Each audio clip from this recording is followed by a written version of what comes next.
أعوذ بالله من الشيطان الرجيم بسم الله الرحمن الرحيم إن الذين هم من خشية ربهم مشفقون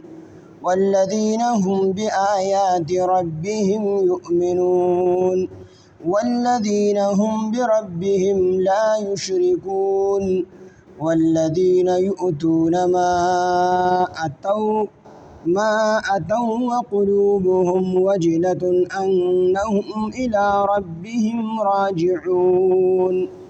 أولئك يسارعون في الخيرات وهم لها سابقون صدق الله العظيم رب اشرح لي صدري ويسر لي أمري واحلل عقدة من لساني يفقهوا قولي رب زدني علما سبحانك لا علم لنا إلا ما علمتنا إنك أنت العليم الحكيم سورة مؤمنون ادلسم سپارہ آیات نمبر 57 إن الذين هم من خشية ربهم مشفقون دا مؤمنان صفات بیانیگی چې بشک ها کسان ان الذين بشک ها کسان هم من خشیت ربهم دوی د خپل رب د ویرینا مشفقون یریدون کی دي ان الذين بشک ها کسان هم من خشیت ربهم دوی د خپل رب د ویری د وجنا مشفقون یریدون کی دي یا مشفقون محبت کوونکی دي مینه کوونکی دي یعنی مسلمانان دی د خپل رب نه یریږي او د الله تعالی سره مینه کوي د دې وجه حضرت عائشه صدیقه رضی الله عنها د نبی علیه الصلاۃ والسلام نه تپوس کی چې د دې آیات بارک وقلوبهم وجلة انهم الى ربهم راجعون چې دې زړونه چې کوم دي د الله تعالی د ویرې نه چې کوم دی یریږي زړونو کې ویره وي نو عائشه رضی الله عنها د نبی علیه الصلاۃ والسلام نه تاسو کو چې دا د کافرانو د ګناګارانو په باره کې دی یعنی سړی زیناګار دی بدکار دی غل دی ډاکو دی هغه د الله تعالی نه یریږي د آیت دغه باره کې دی نبی علیه الصلاۃ والسلام تو فرمایل چې نه دا د هغه خلکو باره کې دي چې دی منځونه هم کوي روجي هم نیسي صدقې هم ورکوي او دی بیا هم د الله تعالی نه یریږي چې هر زما د مونځ او روژه حج او زکات دا به الله تعالی قبول کړي قبول ویني نو دا د مؤمن صفت چې ان الذين هم من خشيه ربهم مشفقون دی د خپل ان الذين بشکها کسان هم من خشيه ربهم د خپل رب د ویری د وجنه مشفقون محبت کوونکی مینه کوونکی والذین ها کسان هم بآیات ربهم دی د خپل رب په آیاتونو باندې یؤمنون ایمان لرونکي وي یقین لرونکي وي والذین او ها کسان هم بربهم دی د خپل رب سره لا یشرکون هیڅوک نه شریکوي د الله سره شریک څوک نه جوړي والذین ها کسان یؤتون چې دوی ورګي ما هغه سو آتو چې دی ورګي نو قلوبهم زړونه د دوی وجلتون ویریدون گیوی یری والوی انهم د دې وجه چې بشک دوی الی ربهم راجعون بخپل رب طرف ته کوم دی واپس کولی شي نزلون د دې یریږي والذین ها کسان یؤتون چې دوی ورګي ما هغه سو آتو چې دی ورګي نو قلوبهم کم څه چې دی ورګي د عائشه رضی الله عنها په قرات کې بیا د څه دی چې یاتون ما اتو بیا به مطلب دا شي چې عمل کوي یعنی سجدي کوي نو باغی کې دی یری د دې آیات بارکه عائشه رضی الله عنها د نبی صلی الله علیه وسلم ته پوښتنه چې د الله پیغمبره دا مسلمانانو د زړونو چې یریږي دي چې کوم سیس کوي کوم عمل کوي او یریږي نو دا ګناګاران دي یعنی دي چې بدای کوي غلا وکړه بدکاری وکړه ډاکه وکړه نو بیا یریږي د الله تعالی نه نو د دین دغه خلق مراد دي ګناګاران ته مراد دي رسول الله صلی الله علیه وسلم او فرماینا د دین هغه خلق مراد دي چې دی روجي نیسي، دی صدقې ورکوي، دی زکاتونه ورکوي، دی منځونه کوي،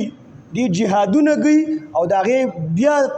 په خپلو اعمالو باندې یریږي چې یار زما د عمل به الله تعالی قبول کړي او قبول به نه کړي. او دا د ایمان هغه بهترینه او اعلی درجه ده چې مسلمان دی او هر ټیم په خپل عمل باندې یریږي چې یار زما د عمل دا خو د الله تعالی د شان مطابق نه دی چې الله بر الله د دې جزا راکړي او سزا به را الله چې الله به بدله راکړي او کنه الله به په دې عمل راټینګ چې د عمل دی ولې غلط کړی دی. دا د مؤمن شان دی به هر ټیم یریږي په خپل عمل باندې، دی په خپل عمل باندې غاوره کیږي نه، دی به برید نه تاوي چې خدای زه درله 15 ټیمه مونځ کوم او خدای زه درس ته کښېنم او خدای زه روجي نیسم. الله وي ته به ګاډو نیسم کنه. الله الصمد ذات دی په چا باندې پروا نشته دی. د دې وجې نه یو کافر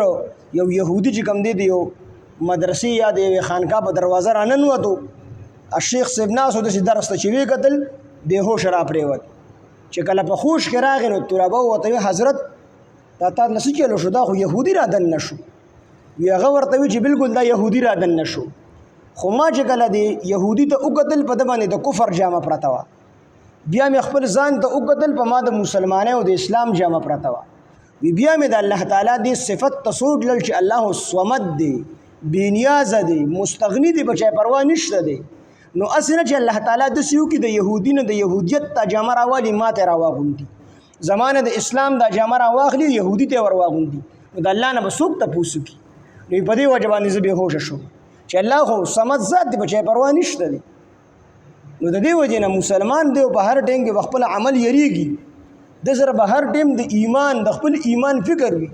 لوی لوی خلک لوی نه په علم باندې باور شته دی، نه په خپل تقوا باندې باور شته دی،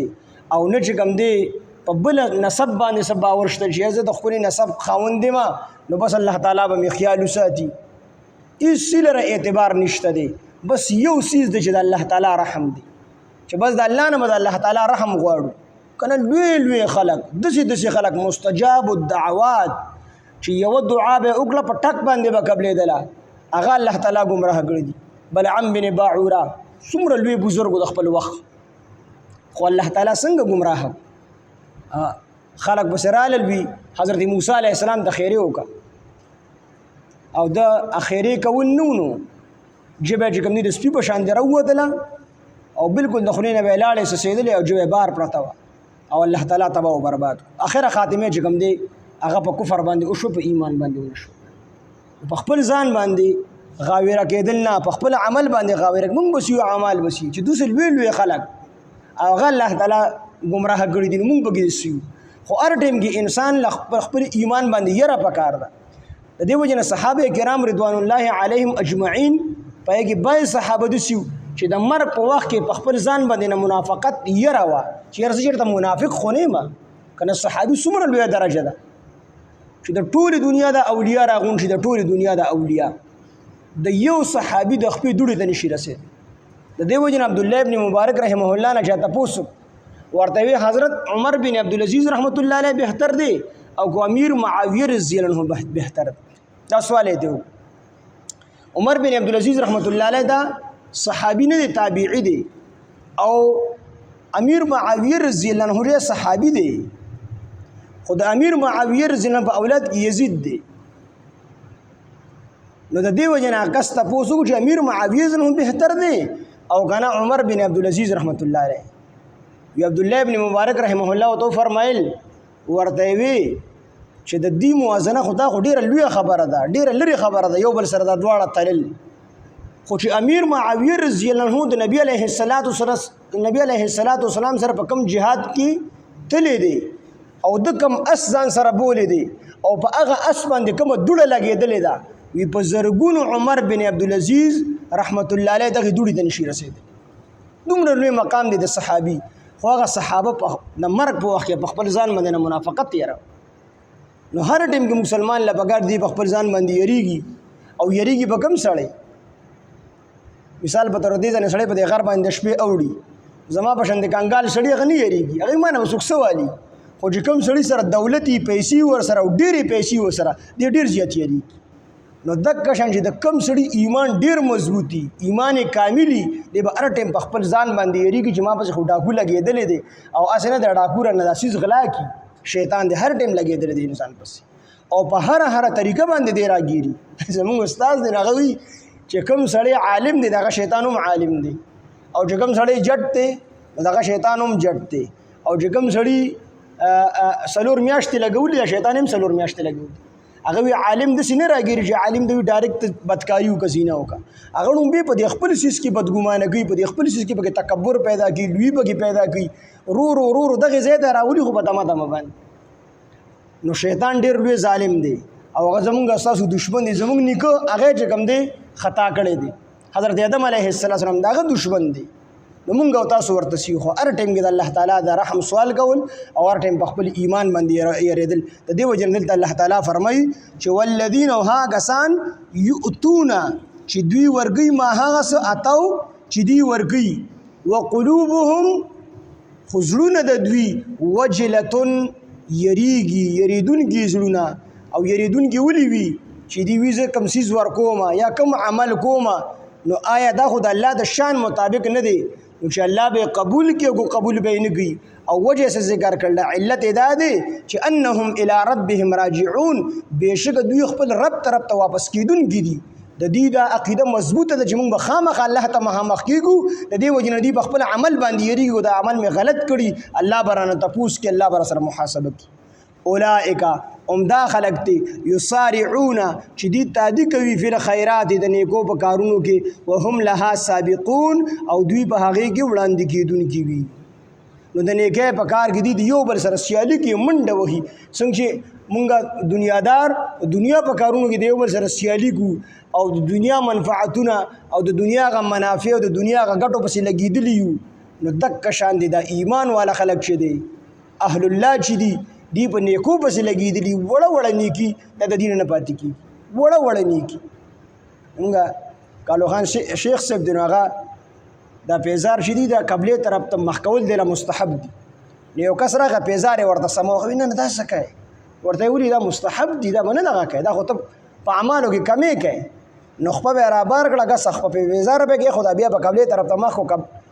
خیخ په پیزار کې وردن نکړه بیا به غس وردن هغه دومره د وړو خبرو خیال ساتي د دې وجه الله تعالی غیله لوی مرتبه ورکړي بس ان الذين بشغها غسان هم من خشيه ربهم دی د خپل د رب د یری د وجنا مشفقون محبت کوونکی وي د خپل رب سره یعنی یره وي د الله سره او مینهم د الله سره یره او مینهم د دې وجنا الله تعالی قران مجید کې فرمایي چې تاسو د الله تعالی نه دسي ویریږئ کما حق تقاته څنګه د الله تعالی نه د ویری حق ته د الله نه بدسي نه یریږي سړی څنګه د مار او لړم نه یری مار او لړم نه سړی یریږي خو صرف یری محبت ور سره نه وي نو دسي د الله نه ویریږي چې څنګه حق ته نو حق دادي چې د الله سره محبت وي یربت وي څنګه چې ماشوم بچي د پلار نه یریږي او د پلار سره کامل محبت وي دک شان د الله سره مینه او د الله سره د الله نه بیر نه مار او لړم په شان دی ربني والذین هاغسان هم بآیات ربهم دوی د خپل رب په آیاتونو باندې یؤمنون ایمان راوړون کیوي یقین لرون کیوي والذین هاغسان هم بربهم دوی د خپل رب سره لا یشرکون هیڅ نشریکی هیڅ چیز ور سره نه شریکی والذین او هاغسان یؤتون ما اتو دوی ورګي هغه سچ ورګي وقلوبهم او زلون د دوی وجلتن یریدونکي وي انهم چې بشک دوی الی ربهم خپل رب طرف ته راجعون واپس کیدونکي دي اولئک هم دا خلق دي یسارعون چې دوی یسارعون چې دی تادی کوي فی الخیرات د نیکی په کارونو کې وهم لها سابقون او دوی د نیکی کارونو ته وړاندې کیدونکي وي سبحان الله بحمده سبحانك اللهم بحمدك نشهد ان لا اله الا انت نستغفرك ونتوب اليك سبحان ربك رب العزه عما يصفون وسلام على المرسلين والحمد لله رب العالمين آمين.